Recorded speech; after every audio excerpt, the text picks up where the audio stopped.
श्री अकाल। बिस्मिल्लाहिर्रहमानिर्रहीम। अल्हम्दुलिल्लाह रब्बिल आलमीन। अस्सलामु अलैकुम रहमतुल्लाहि व बरकातुहू। दोस्तों, मैं हूं राजेश मिश्रा और आप इस समय देख रहे हैं मातृभूमि टीवी।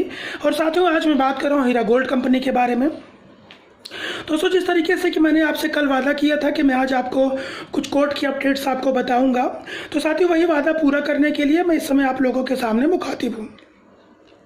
दोस्तों, जिस तरीके से कि मैंने आपको पहले बताया है कि honourable supreme court of India की तरफ से कुछ गाइडलाइन जारी की गई थी, और साथियों अगर कोरोना का मामला यानी कोविड-19 का मामला नहीं भी होता तो आज कम से कम जिस तरीके से आप लोग जानते हैं कि फरवरी में ही कंपनी को ऑलरेडी 3 डेटें मिल चुकी थी, उसके बाद मार्च में भी 2 डेट मिल गई थी, लेकिन मार्च से ही कोरोना का प्रभाव बढ़ा और तमाम जनता कर्फ्यू से लेकर लॉकडाउन का सिलसिला जारी हो गया। वरना अगर कोविड-19 नहीं आता था, कोरोना का मामला नहीं पैदा होता था, तो आज हम लोग अप्रैल में जिस तारीख को बात कर रहे हैं, आज ये मामला अपने आखिरी मरहले पर होता था, मंजर आम पर होता था। यानी इस मामले में जजमेंट आने का लगभग समय हो जाने की पूरी उम्मीद थी। लेकिन साथियों, कोरोना ने आकर के इस मामले को डिले कर दिया। इसी मामले को नहीं, पूरी दुनिया की रफ्तार थम सी गई है, तो भारत की रफ्तार भी थम गई है, तमाम केसों की रफ्तार भी इस मामले में थम गई है।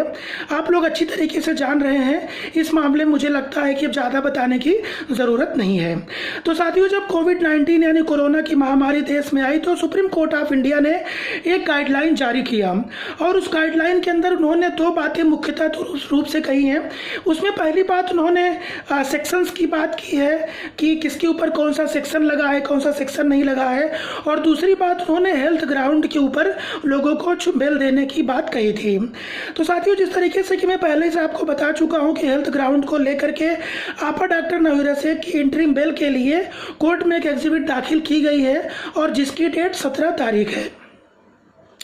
तो साथियों, उसी के साथ साथ मैं आपको यह भी जानकारी देना चाहता हूं कि जब 17 तारीख की डेट मैंने आपको बताई थी, उसके बाद लीगल टीम ने इसको जल्दी डेट लेने की कोशिश की थी, और ये 17 तारीख के बाद 16 तारीख हो गई थी। लेकिन चूंकि मुझे इसकी जानकारी नहीं थी और न मैंने जानने की कोशिश की, क्योंकि मुझे पहले से पता था कि 17 तारीख है, इसके लिए मैंने आज ही इस मामले को पता किया। तो 16 तारीख को ही इस मामले में आर्ग्यूमेंट हो चुका है इस एग्जिबिट के ऊपर, और इस आर्ग्यूमेंट के दौरान आदरणीय जज महोदय ने ये आदेश दिए हैं। चूँकि ये इंटरिम बेल हेल्थ के बेस पे, हेल्थ की बिना पर बेल की बात कही गई है, इसलिए आपा डॉक्टर नवीरा शेख के चेकअप के आदेश दिए गए हैं, और उसको जल्दी से जल्दी चेकअप की जो रिपोर्ट है, हेल्थ रिपोर्ट है, उसको कोर्ट में पेश करने की बात कही गई है। तो साथियों, इस मामले पे मेरी नज़र बनी हुई है। जैसे ही इसकी नेक्स्ट डेट आएगी, वो मैं आपको पहली फुर्सत में मातृभूमि टीवी के बारे में बताने का प्रयास करूंगा, और मैं आपको इतना यकीन दिलाता हूं कि बहुत जल्द से जल्द इस मामले में अपडेट आने वाली है। जो भी अपडेट रहेगी वो मैं आपको पहली फुर्सत में बताने की पूरी कोशिश करूंगा।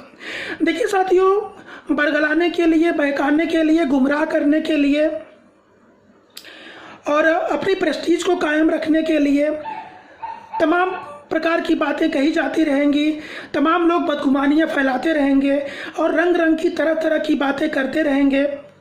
तो साथियों, किसी के बातों में, किसी के बहकावे में आने की ज़रूरत नहीं है। जिस तरीके से आप लोग जानते हैं कि देश के अंदर अपने सुप्रीम कोर्ट ऑफ इंडिया सबसे बड़ी अदालत है, और उसका जजमेंट जो होता है वो सबको मानना ही पड़ता है, क्योंकि उसके ऊपर दूसरी और कोई कोर्ट नहीं होती है इंडिया के अंदर। तो जिस तरीके से कि आपा डॉक्टर नवीरा शेख ने पहले ही बताया है कि सुप्रीम कोर्ट ऑफ इंडिया का जो भी जजमेंट होगा उसको वो कबूल करके तुरंत उन सारी कंडीशन को फुलफिल करके बाहर आएंगे, और बाहर आने के बाद आपकी अमानतें देने का पहला काम शुरू करेंगे। तो साथियों, आप लोग भी इस बात को अच्छी तरीके से जानते हैं कि पैसा आपने हीरा ग्रुप ऑफ कंपनीज में जमा किया है, और आपा को जब भी ये मौका मिला है अपनी बात रखने का, तो उन्होंने हर माध्यम से, चाहे वो ऑफ मीडिया हो, चाहे वो ऑन मीडिया हो, और चाहे वो किसी भी तरीके से मिलने जुलने वालों से उन्होंने बात कही हो, हमेशा उनका यही कहना रहा है कि मैं बाहर आते ही लोगों को उनकी अमानतें देने का काम शुरू करूंगी। तो साथियों, लेकिन फिर भी ये जानते हुए कि सुप्रीम कोर्ट ऑफ इंडिया का जजमेंट ही सर्वमान्य होगा, तो उसके बाद भी लोग तमाम प्रकार की पैनिक न्यूज़ चलाते रहते हैं, उल्टी सीधी बातें आके कहते रहते हैं, लाइव आके लोगों को बरगलाने का काम करते रहते हैं, जबकि उन्हीं लोगों ने ये वादा किया था कि हम ये पैसा पहले 3 दिन में दिला देंगे, फिर बोले थे कि 3 महीने में दिला देंगे, फिर बोले थे कि 6 महीने में दिला देंगे। उसका जिक्र हम नहीं करते हो, उसका जिक्र करेंगे तो पब्लिक फिर उनके पीछे पड़ जाएगी। लोग पड़े भी हुए हैं कि भाई आपने वादा किया था, पूरा नहीं किया, लेकिन वो ये सारी बातें नहीं करेंगे, उसके उलट दूसरी दुनिया भर की बातें करते हैं। लेकिन साथियों, जिस तरीके से कि यहाँ पर डॉक्टर नहीरा शेख ने ये कहा है कि सुप्रीम कोर्ट ऑफ इंडिया का जजमेंट आते ही पूरी की पूरी का जो मामला है वो पूरी तरीके से क्लियर हो जाएगा और वो टर्म्स एंड कंडीशंस को तुरंत पूरा करके वो बाहर आएंगी आपके बीच में और सारी समस्याओं के समाधान की शुरुआत उसी दिन से हो जाएगी। तो आप लोगों ने जो इतना इंतज़ार किया है, वैसे काफ़ी लंबा इंतज़ार किया है, लेकिन आज जो लोग, बहुत सारे लोग ये बातें कर रहे हैं, जिन लोगों ने इतनी बड़ी साजिश रची, इतना बड़ा जाल बुना, उनके ऊपर बहुत बड़ा सवालिया निशान खड़ा होता है कि उन लोगों ने लोगों के साथ जो वादा किया था वो कुछ पूरा नहीं किया।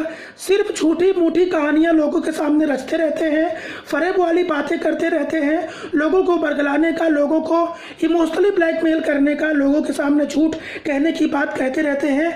जबकि यहाँ पर डॉक्टर नहीरा शेख ने एक एफिडेविट के माध्यम से तेलंगाना हाई कोर्ट में, सुप्रीम कोर्ट ऑफ इंडिया में और सेशन कोर्ट में जमा करके कहा है कि अगर उन्हें 16 महीने का मौका मिले तो सबकी अमानतें लौटा देंगी। ये बात उन्होंने बाकायदे रिटर्न में कहा है, ब्लैक एंड वाइट कहा है। लेकिन फिर भी जिन लोगों के अंदर इंसानियत नाम की चीज़ नहीं है, वो इन सारी बातों को न तो समझेंगे और न तो मानेंगे। तो साथियों, मैं आपको बताना चाहता हूँ कि बॉम्बे कोर्ट की जो भी अपडेट आएगी वो मैं आपको मातृभूमि टीवी के जरिए पहली फुर्सत में आपको दूंगा। अभी तक यही खबर है कि इस मामले में हेल्थ चेकअप होगा, हेल्थ की रिपोर्ट कोर्ट में जमा होगी, उसके बाद आर्ग्यूमेंट के बाद इस मामले में जजमेंट आ जाएगा। तो साथ ही इस मामले में अपडेट आपको मैं बहुत जल्द से जल्द दूंगा। तो दोस्तों, मैं आप सभी लोगों से यहीं से लेता हूं विदा। तब तक आप लोग मेरे चैनल को लाइक कीजिए, सब्सक्राइब कीजिए, लोगों के साथ शेयर कीजिए और देखते रहिए मातृभूमि टीवी। अल्लाह हाफिज़, जय हिंद।